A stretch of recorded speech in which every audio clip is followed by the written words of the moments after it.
Velkommen til Juelsmindes Shotokan Karate Do-Kai.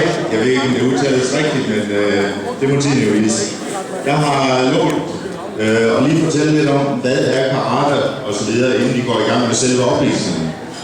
Karate er japansk og betyder tom hånd, kunsten at forsvare sig selv uden våben.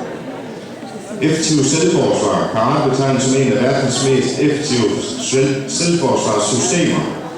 Det skyldes blandt andet, at de grundlæggende parade, stød, spark og bevægelser trænes igen og igen i forskellige serier og kombinationer med og uden modstandere. Det betyder, at de enkelte teknikker automatiseres, så de naturligt kan bruges alt efter situationens udvikling og alvor. For at optimere effektiviteten af teknikkerne bruges der også puder og plethandsker i den daglige træning. Dette betyder, at man kan afprøve sin teknik 100% uden at skade sig selv eller andre. Der indgår også mental træning. Karate er en af de få idrætsgrene i Danmark, der tager udgangspunkt i både de fysiske og mentale. Således indledes alle karate-timer med 2-3 minutters meditation, hvor man samler sine tanker og forbereder sig på den kommende træningstime. I den kommende træning bliver der lagt vægt på det fysiske og mentale trænings i et naturligt samspil. Fysisk træning. Karate giver som træningsform mange muligheder og fordele. Hele kroppen trænes, og grundtræningen indeholdes både kredsløbs, udholdens og styrketræning. Udover det, der arbejder man også med vigtige områder som smidighed, balance, koordination, hurtighed og reaktionsevne. Psyken styrkes gradvist, og det samme gør evnen til at koncentrere sig. Denne kombination af fysik og fysisk træning er med til at give en alsidig udvikling og giver sporten en dybere mening og et bedre velvære i det daglige. Kvinder, mænd og alder. Alderen spiller ingen rolle i karate.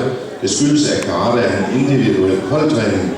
Man træner på det samme hold, men det er den enkeltes individuelle udvikling og individets niveau, der ligger som udgangspunkt for undervisningen. Kvinder og mænd træner ligeledes på de samme hold. Og skal vi sikkert se, hvad alle de ord det betyder. Værsgo til Juelsminde.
Det var vores meditation, som er omtalt deroppe.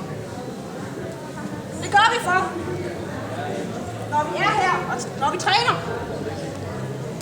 så koncentrerer vi os kun om karate. Ikke alle mulige andre ting, hvad vi skal hjem og have at spise til aftensmad. For eksempel.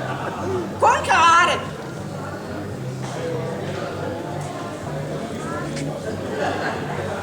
Inden for karate, der har vi noget, der hedder kataer. Den første kata, man lærer, når man starter inden for karate, den hedder Herrens Shodan. Og da det kommer fra Japan, så har det selvfølgelig også nogle symbolske betydninger. Herrens Shodan betyder, direkte oversat på dansk, fredfyldt sind nummer 1.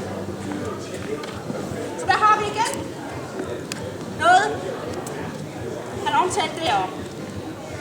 Med inde i os selv. Det er altså ikke kun det fysiske træner, det er også psyke. Direkte videresat. fredfyldt, fred i sjælen. Ja, her er Tjodan.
Det var et lille eksempel på en af vores kager.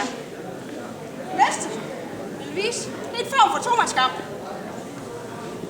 som de lærer rigtig hurtigt efter, at de starter. Det hedder Sammo Kumite.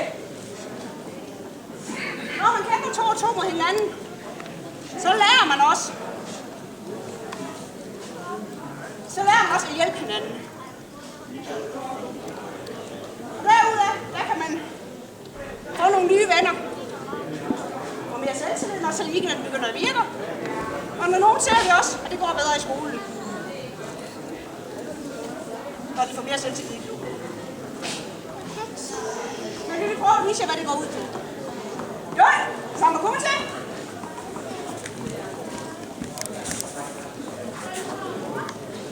En afstand. Gætter, hvor jeg kommer til. Sammo Kumite. Op.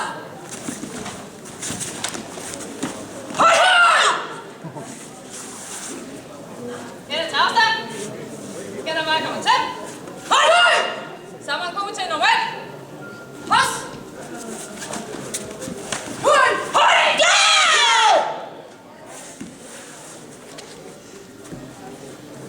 En tager afstand.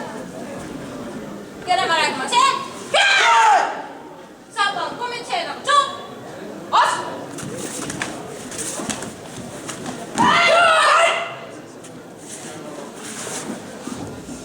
Gætter til afstand.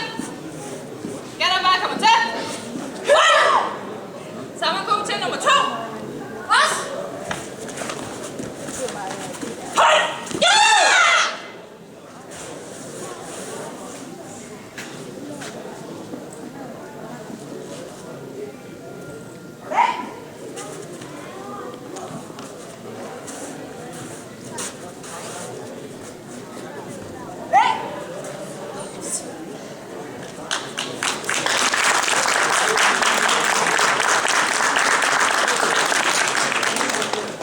Som vi så her,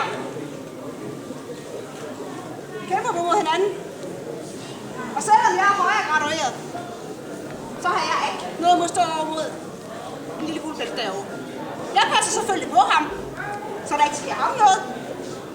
Men han giver til gengæld fuld gas. Fordi jeg skulle gerne klare mig selv. Det er ham, jeg skal lære at klare sig selv, ikke også? Og forsvare sig selv. Ikke også?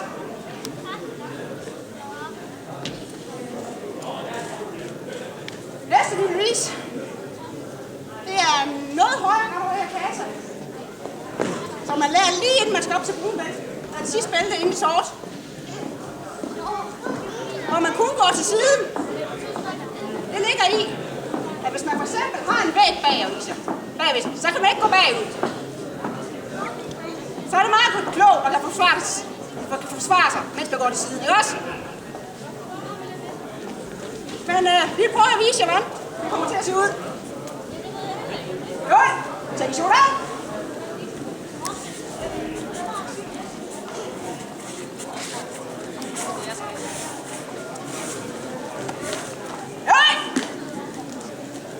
Tag i Tjodan. Tag i Tjodan. Has!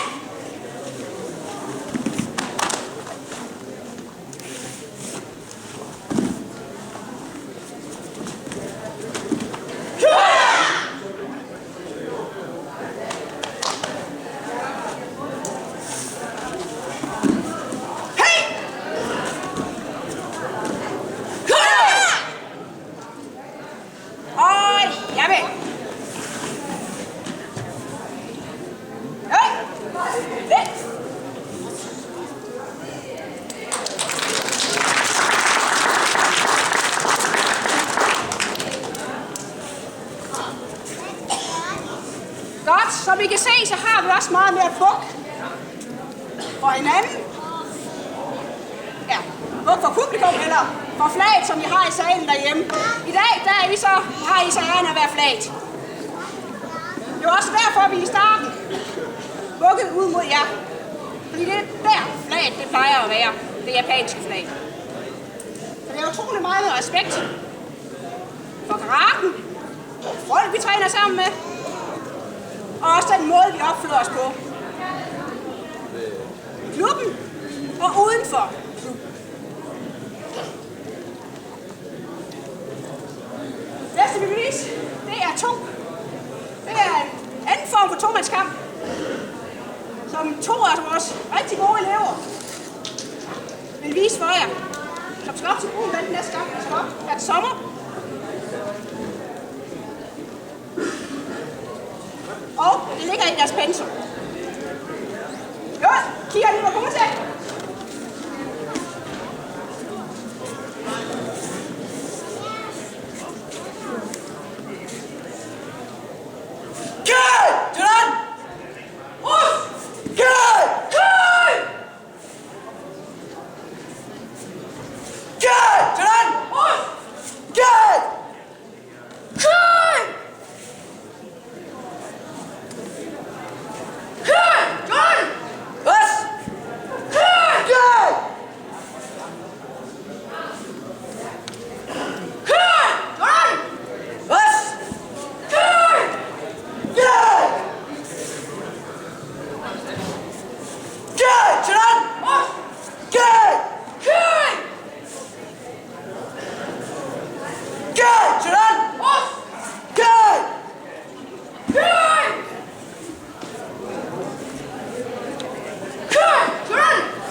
Og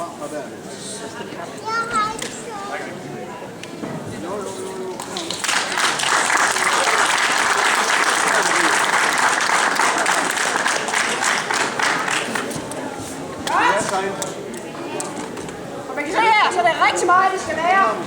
Og derfor tager det også tid at komme til det niveau, de to de er på nu.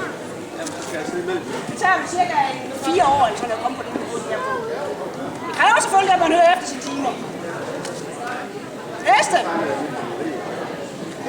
Det er en brunbæltekasse, der også skal bruges op til sortbælt. Den hedder Hvad så dig? Hvilket betyder at bryde ind i et fort eller at storme et fort.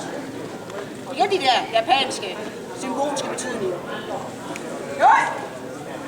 Hvad så dig?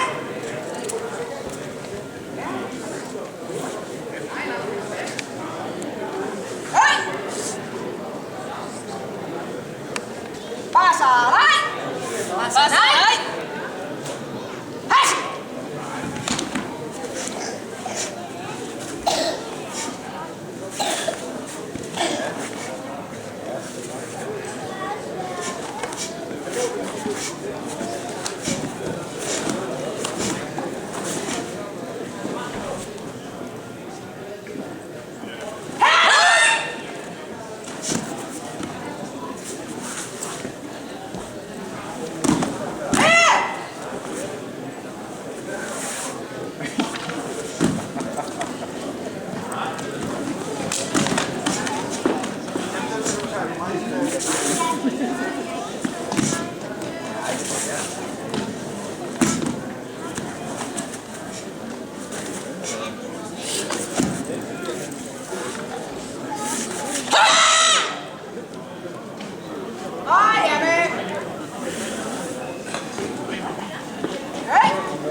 Som vi så før, de to kæmpere der var før, de blev letbælter. Det vil udvikle sig til noget helt andet og lidt mere vildt, når vi kommer op i de højere grader. Og det kræver altså, at man har disciplin og kan høre efter. Vi skal selvfølgelig nok lære jer at høre efter, hvis I bare gider, at jeg skal rette. Ikke også? Så nu prøver jeg at vise, hvordan det kommer til at se ud, når man rigtig har lært at forsvare sig selv. Jo, så er man skab.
Så vi kan se her, for helvede, grader om at forsvare sig selv.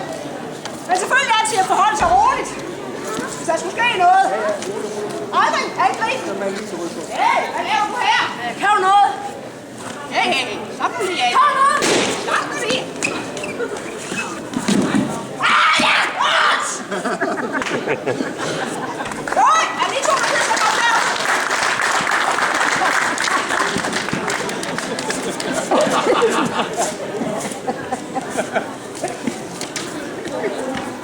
Godt! Som I kan se, så prøvede jeg at afværge det, inden jeg skulle gøre noget. Men selvfølgelig, der står med en flaske, jeg er nødt til at gøre noget.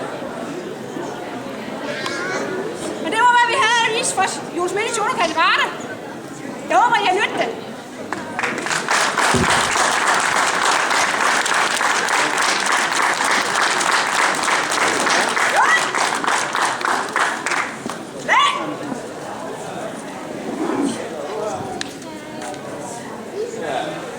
Hvis der er nogen, der har nogle spørgsmål eller noget, så er I velkommen til at komme op og snakke med nogen af os. Tak for det. Vi siger mange tak til Josefine Sundgren Karate Bokai.